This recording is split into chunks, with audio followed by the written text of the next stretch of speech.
বাংলাদেশ ডাক বিভাগ পরিচালনার উদ্দেশ্যে পুরো বাংলাদেশকে 5টি সার্কেলে বিভক্ত করা হয়।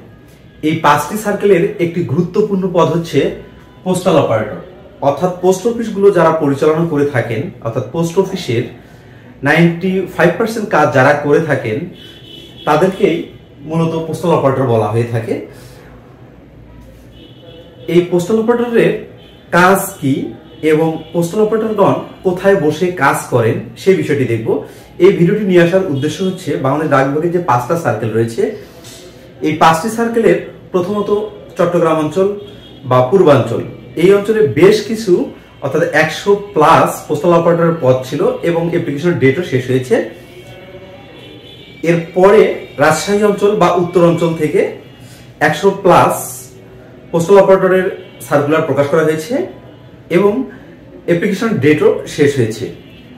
এরপরে বাংলাদেশ ডাক বিভাগের অন্যতম একটি সার্কেল হচ্ছে মেট্রো সার্কেল। এই মেট্রো সার্কেল থেকেও গত 10/2/2025 খ্রিস্টাব্দ তারিখে এই পোস্টাল অপারেটর পদের প্রায় 130+ পদের জন্য সার্কুলার প্রকাশ করা হয়েছে। এরপরে খুলনা সার্কেল থেকে বা দক্ষিণাঞ্চল থেকে পোস্টাল অপারেটরের হিউজ অ্যামাউন্টের একটি সার্কুলার প্রকাশ করা হয়েছে। এই 5টি সার্কেলের মাত্র একটি সার্কেল বাকি রয়েছে, সেটি হচ্ছে কেন্দ্রীয় সার্কেল। খুব তাড়াতাড়ি আমরা আশা করছি এই পোস্টাল অপারেটর পদ সহ অন্যান্য পদের সার্কুলার প্রকাশ করা হবে। তো পুরো বাংলাদেশে পোস্টাল অপারেটর এভারেজে ধরেন আপনি 600 বা 700 পোস্টাল অপারেটর নেওয়া হবে এই পোস্ট অফিসগুলো পরিচালনার জন্য। তো এই পোস্টাল অপারেটর পদে আপনারা যারা অ্যাপ্লিকেশন করেছেন বা আপনারা যারা অ্যাপ্লিকেশন করবেন বা এখনো অ্যাপ্লিকেশন করেননি, এখনো কিন্তু অদ্যাবধি আমাদের 2টা সার্কুলার রানিং রয়েছে। যারা পোস্টাল অপারেটর পদে অ্যাপ্লিকেশন করবেন বা ডিসিশন নিতে পারতেছেন না, তাদের জন্যই মূলত আজকের এই ভিডিওটি। কারণ এই ভিডিও দেখার পরে আপনি স্পষ্ট বুঝতে পারবেন যে আসলে এই পোস্টটি আপনার জন্য উপযোগী কিনা বা আপনি এই কাজগুলো করতে পারবেন কিনা।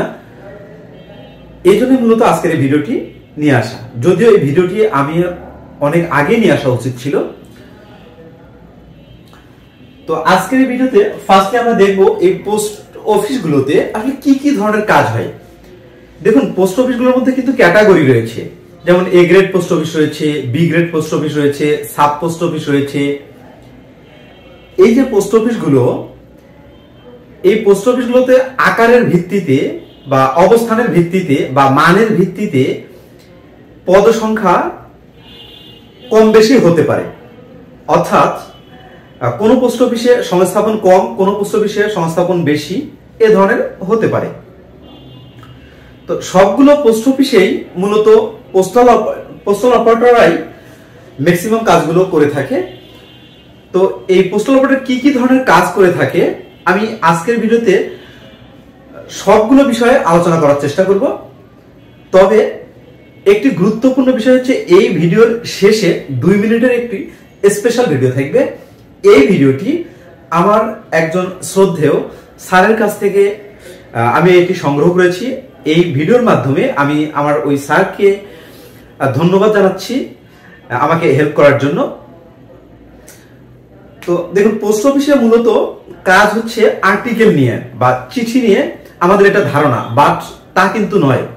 আর্টিকেল বা চিঠি বা হচ্ছে কোন একটা প্রোডাক্ট এক জায়গা থেকে আরেক জায়গায় পাঠাবেন, এটার ভিত্তি করে কিন্তু পোস্ট অফিস নির্মাণ করা। কিন্তু পরবর্তীতে প্রয়োজনের তাগিদে এই পোস্ট অফিসে এত বেশি বিষয় ইনক্লুড হয়েছে আপনি চিন্তা করতে পারবেন না। আমরা যারা বাইরে থাকি তারা অনেকেই মনে করি পোস্ট অফিসে আসলে কাজ নেই, কাজের কিন্তু শেষ নেই পোস্ট অফিসে। প্রথমত, একটা পোস্ট অফিসে একটি কাউন্টার থাকবে, একাধিক কাউন্টার থাকতে পারে পোস্ট অফিসের অবস্থানের উপর ভিত্তি করে। এই কাউন্টারে মূলত কাজ কি? আপনি যদি একটি চিঠি এক জায়গা থেকে অন্য স্থানে পাঠান বা আপনার বন্ধুর কাছে পাঠাইতে চান বা বাইরের কান্ট্রিতে পাঠাতে চান, সেক্ষেত্রে কিন্তু ওই বুকিং অফিসে আপনাকে আসতে হবে। আসার পর ওখানকার যে পোস্টাল অপারেটর রয়েছেন, পোস্টাল অপারেটর নির্দেশনা মোতাবেক আপনাকে প্রয়োজনীয় ডকুমেন্টস দিতে হবে। দেওয়ার পর উনি একটি কাগজে এন্ট্রি করবেন, অর্থাৎ আপনার কাছ থেকে শোনা হবে যে আসলে এই প্রোডাক্টটা আপনি কিভাবে পাঠাতে চান। কারণ একই প্রোডাক্ট কিন্তু বিভিন্ন ভাবে আপনি পাঠাতে পারেন, অর্থাৎ পোস্ট অফিসের বিভিন্ন সার্ভিস রয়েছে। যেমন আমি যদি বলি রেজিস্ট্রি একটা সার্ভিস রয়েছে আমাদের, জিপি একটা সার্ভিস রয়েছে আমাদের, এরপরে ইএমএস একটা সার্ভিস রয়েছে। এই ইএমএসটা কিন্তু বাইরের কান্ট্রির জন্য, এবং আর একটা রেজিস্ট্রি রয়েছে, এটা হচ্ছে বাইরের কান্ট্রির জন্য। এবং পার্সেল, যে আর্টিকেলগুলো 2 কেজির উপরে, সেগুলো পার্সেল করা হয় বাইরের কান্ট্রির জন্য। তো এই যে প্রোডাক্টের যে ক্যাটাগরি, এই প্রোডাক্টের ক্যাটাগরির উপর ডিপেন্ড করে আপনার খরচটা আপনাকে দিতে হয়। তো এই বুকিং অফিসে বুকিং যে সেটটা রয়েছে, এই বুকিং সেটে একজন পোস্টাল অপারেটর শুধু আর্টিকেল বুক করে এবং পরবর্তী কাজগুলো সম্পূর্ণ করে এবং এখানে প্রয়োজনীয় ডকুমেন্টগুলো সেভ করে রাখে। এছাড়াও পোস্ট অফিসে এটা হচ্ছে বেসিক থিঙ্কিং এর কাজ। এছাড়াও যেমন পরবর্তীতে অর্থনৈতিক কিছু কাজ যুক্ত হয়, যেমন সঞ্চয় ব্যাংক রয়েছে, তারপরে ডাক জীবন বীমার যে কাজগুলো করা হয়, রুট লেভেলে কিন্তু পোস্ট অফিসে মূলত কাজগুলো করে থাকে। মানি অর্ডারের কাজ করে থাকে, পোস্টাল অপারেটর পোস্টাল অর্ডারের কাজ করে থাকে, পোস্টাল ক্যাশ কার্ডের কাজ করে থাকে, ইএমটিএস এর কাজ করে থাকে। এই শুধু পোস্টাল অপারেটরগণই।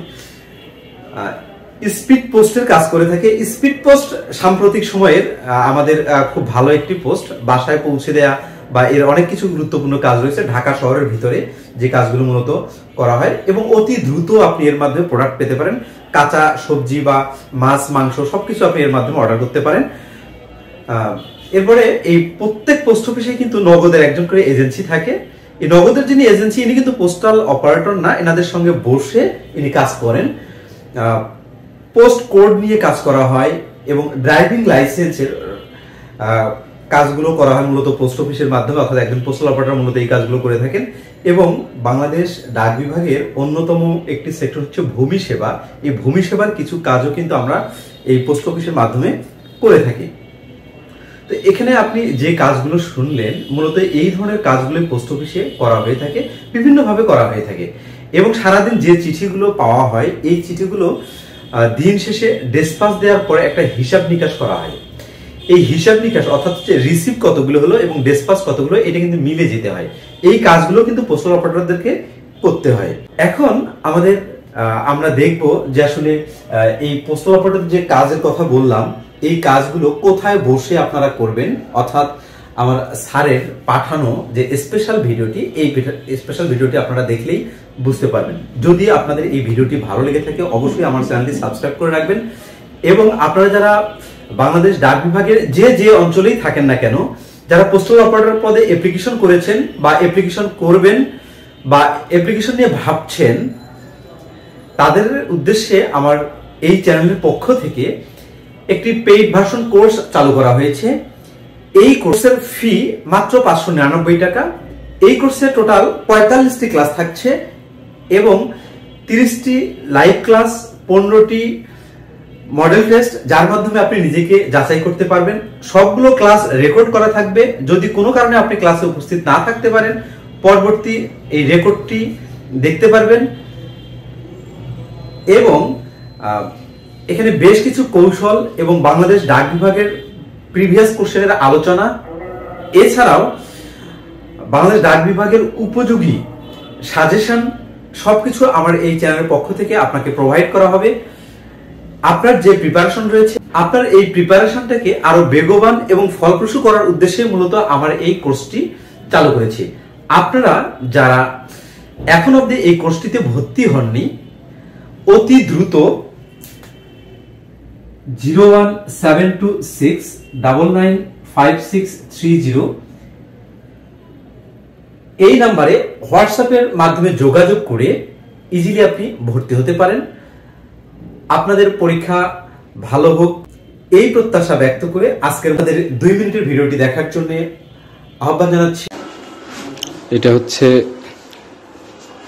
বিলি অপারেটর, এখানে মেইল অপারেটর। এখানে এই চিঠিপত্র বিলির জন্য প্রাপ্ত এবং ইস্যু করা চিঠি বিভিন্ন ডেস্টিনেশনে প্রেরণের জন্য ব্যাগ তৈরি করার কাজ করা হয়। এই ব্রাঞ্চেও ওই মেইল অপারেটরের সহযোগী হিসেবে কাজ করে। এখানে পোস্টম্যানদেরকে বিলির জন্য যে সমস্ত চিঠি দেওয়া হয় সেগুলোর লিস্ট তৈরি করে তারপরে পোস্টম্যানদের কাছে হস্তান্তর করা হয়। এখানে পোস্টম্যানরা বসেন। পোস্টম্যানরা এখন তাদের ডিউটি কাজ করতেছেন, যে জন্য এখানে এখন কেউই নাই।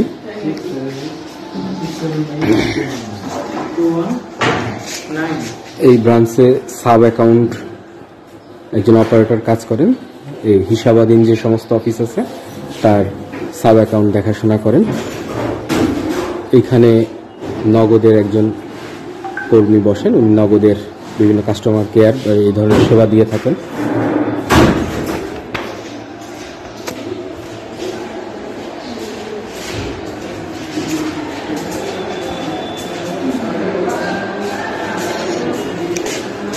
এখানে হচ্ছে রেজি এবং জিপি ইস্যু আর স্ট্যাম্প ভেন্ডার, স্ট্যাম্প বিক্রয় এবং হচ্ছে চিঠিপত্র ইস্যুর কাজ করা হয় এই ব্রাঞ্চে।